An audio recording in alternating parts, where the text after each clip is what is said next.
മുത്തുമണിയെ അല്ല വല്യപ്പ എവിടെ? അതല്ലേ പുറത്തു പോയി. ചോനെ അബ്ബാസ്കേ മുത്തുമണിക്ക് ഒരു സാധനം കൊടുന്നതാന്ന് പറഞ്ഞില്ലേ, അത് മറന്ന്. മുത്തുമണിയെ പിണങ്ങി പോലെ.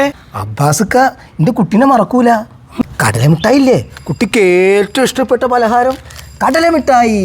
ഇതേ വല്യപ്പ കാണണ്ട കേട്ടോ, രണ്ടും തിന്നോ കേട്ടാ. എൻ്റെ കുട്ടി തിന്നോളിട്ടാ.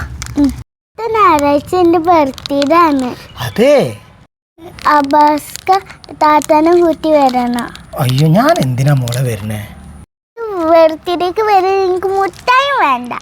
അങ്ങനെ പറയരുത്, അബ്ബാസ്ക വരട്ടോ. ലൈലാക്കാനെയും കൂട്ടിട്ടേ എന്തായാലും വരും. എൻ്റെ കുട്ടിയുടെ പിറന്നാളിന് വരാതിരിക്കാൻ പറ്റുമോ? മുത്തുമണിക്ക് സന്തോഷമായില്ലേ?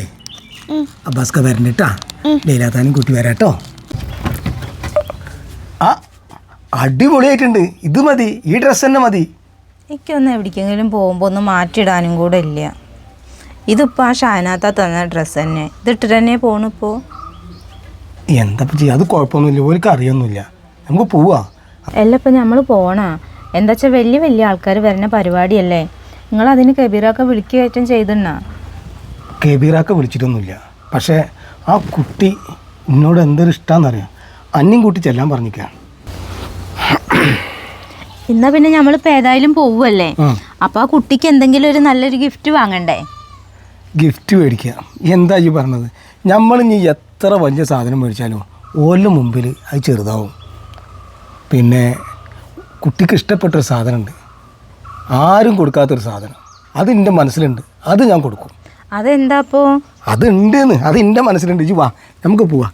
നമുക്ക് ആ കുട്ടിയുടെ പിറന്നാളിനാണ്ട് പോവാം. അസ്സലാമു അലൈക്കും. വാലൈക്കും അസ്സലാം വറഹ്മത്തുള്ളാഹി. കബീറേ, എന്തൊക്കെയാണ് വിശേഷം? ഈ എന്നിപ്പോൾ എന്താ റഫീഖ് എത്തി? ഞാൻ ഇന്നലെ എൻ്റെ പൊന്നു മോനെ, എനിക്ക് ഞാൻ വാട്സപ്പിൽ മെസ്സേജ് വിട്ടതല്ലേ എൻ്റെ മോളെ കുട്ടിയുടെ ബർത്ത്ഡേന് ഈ വരേണ്ടത്. അന്ന് ഈ വരണ ഒരു കാര്യം പറഞ്ഞില്ലല്ലോ. ചേട്ടാ സത്യം എത്ര നല്ല ആഗ്രഹം ഉണ്ടായിരുന്നു, പിന്നെ പറ്റിയില്ല. പക്ഷെ എന്തായാലും അടിപൊളി പരിപാടിയെന്ന് മനസ്സിലായി. നാട്ടിൽ വന്നപ്പോൾ എല്ലാവർക്കും ഇതേ പറയാനുള്ളൂ. നേരിട്ട് കാണാറുണ്ട്. എങ്ങനെ ഒരാഴ്ച മുന്നേ ഈ ലീവ് ഏതായാലും ഇപ്പം ഈ എത്തില്ലേ, ഒരാഴ്ച മുന്നേ വരികയാണെങ്കിൽ ഞാനോട് ഞാൻ വാട്സപ്പിൽ വിശദമായിട്ട് പറഞ്ഞതല്ലേ. സത്യം പറഞ്ഞാൽ എത്ര വലിയൊരു ആഗ്രഹം ഉണ്ടായിരുന്നു. കാരണം കുറേ നടന്മാരെയും നടിമാരെയും നേരിട്ട് കാണാനും സെൽഫി എടുക്കാനൊരു അവസരം, അത് ഭയങ്കരമായിട്ട് മിസ് ചെയ്തു. പിന്നെ ഫുഡിനെ കുറിച്ചിട്ട് ആളുകൾ പറഞ്ഞെന്നറിയും, ഇത്രയും വലിയ മീനാണ് ആദ്യമായിട്ട് കാണുന്നത്. അയക്കുറ, ആവൂലി, പൊള്ളിച്ചത്, എന്താണ് ഗ്രാൻഡ് പരിപാടിയാണല്ലേ. എന്ത് ചെയ്യാം, ഞാനൊരു നിർമ്മാതാവായി പോയില്ലേ. ഭക്ഷണത്തിന് മാത്രം ഉണ്ടല്ലോ 10 ലക്ഷം അങ്ങോട്ട് മുടക്കിയാണ്. 10 ലക്ഷം റുപ്യ. ആ ഒരാളുടെ ഫുഡിനുണ്ടല്ലോ ഒരു 7,000 റുപ്യ കൂട്ടിക്കോ. ആ രീതിയിലാണ് ഞാൻ കൈകാര്യം ചെയ്തിട്ടുള്ളത്. നമ്മളെ നാട്ടിൽ ആദ്യമായിട്ടൊരു കാറ് വരുന്നത് നിങ്ങളുടെ വീട്ടിലാണ്. വലിയപ്പുള്ള കാലത്ത് വണ്ടി ഇപ്പോഴും ഉണ്ടല്ലോ, അംബാസഡർ. അതെ, ഇപ്പോഴും ഉണ്ടല്ലോ. അതെ അതെ അതെ, അത് തന്നെ വലിയൊരു ഇതാണ്. നമ്മളെ നാട്ടിൽ സിനിമയായിട്ട് ബന്ധമുള്ള ഒരു നിർമ്മാതാവ് ഉണ്ടാവുന്നത് നിങ്ങൾ തന്നെയാണ്. ആ കാർ ഇപ്പോഴും എൻ്റെ വീട്ടിലുണ്ട് കേട്ടാ. അതുണ്ട്. ആ കുട്ടിക്ക് ഒരുപാട് ഗിഫ്റ്റൊക്കെ കിട്ടിയിട്ടുണ്ടാവുമല്ലോ അല്ലേ? ഗിഫ്റ്റൊക്കെ ഒരുപാട് കിട്ടി, ഗോൾഡ് ഡയമണ്ടൊക്കെ ആയിട്ട് ഒരുപാട് കിട്ടിയിട്ടുണ്ട്.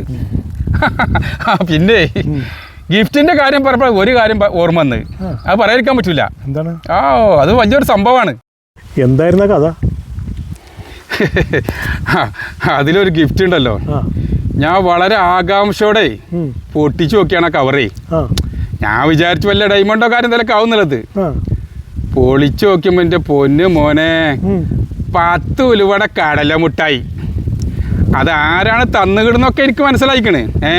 അതായി അതിലേറെ രസമുണ്ട്, ആ നാറിനാണ് ഞാൻ ക്ഷണിച്ചിട്ടില്ലാന്ന്.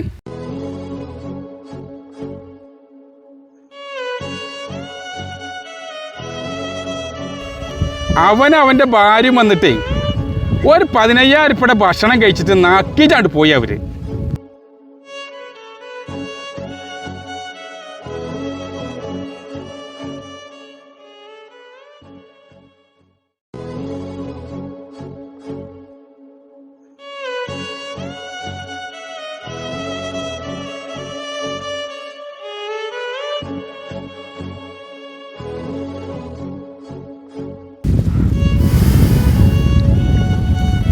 ഞാൻ അത്രയും വലിയൊരു കാര്യം പറഞ്ഞിട്ട് ഈ എന്തോ ഒന്നും മിണ്ടാതെ നിൽക്കണ്.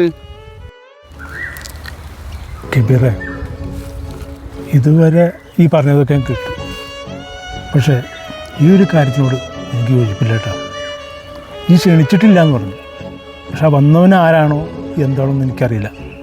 പക്ഷേ എന്തായാലും എൻ്റെ പേരക്കുട്ടിയോട് അടുത്ത് ബന്ധമുള്ള ഒരാളാവും വന്നിട്ടുണ്ടാവുക. ആ കുട്ടിക്ക് ഇഷ്ടപ്പെട്ട സാധനമാണ് കൊടുത്തിട്ടുണ്ടാവുക. ഒരു കാര്യം മനസ്സിലാക്കണം, നമുക്കൊരു ഗിഫ്റ്റ് കിട്ടുമ്പോൾ അതിൻ്റെ മൂല്യത്തിലല്ല, അതവരുടെ സ്നേഹമാണ്. ചെറുതാവട്ടെ വലുതാവട്ടെ, നമുക്ക് തരുന്ന സ്നേഹമാണ്. ആ സ്നേഹത്തിനാണ് വില കൽപ്പിക്കേണ്ടത്. അവരുടെ ആ സന്തോഷം ഹൃദയം നിറഞ്ഞ സ്നേഹമാണ്. ഈ നിസ്സാരാക്കില്ല കടലമുട്ടായി. ആ കടലമുട്ടായി അതാണ് ആ കുട്ടിക്ക് കിട്ടിയ ഏറ്റവും വലിയ സന്തോഷം. സംശയം ഉണ്ടെങ്കിൽ വീട്ടിൽ പോയിട്ട് എൻ്റെ പേരക്കുട്ടിയോട് ചോദിച്ചു നോക്ക്. പിന്നെ ഭക്ഷണത്തിൻ്റെ കണക്ക് പറഞ്ഞില്ലേ, അത് തീരെ ശരിയായില്ല. മറ്റേ അസ്സലാമു അലൈക്കും. വലൈക്കും അസ്സലാം.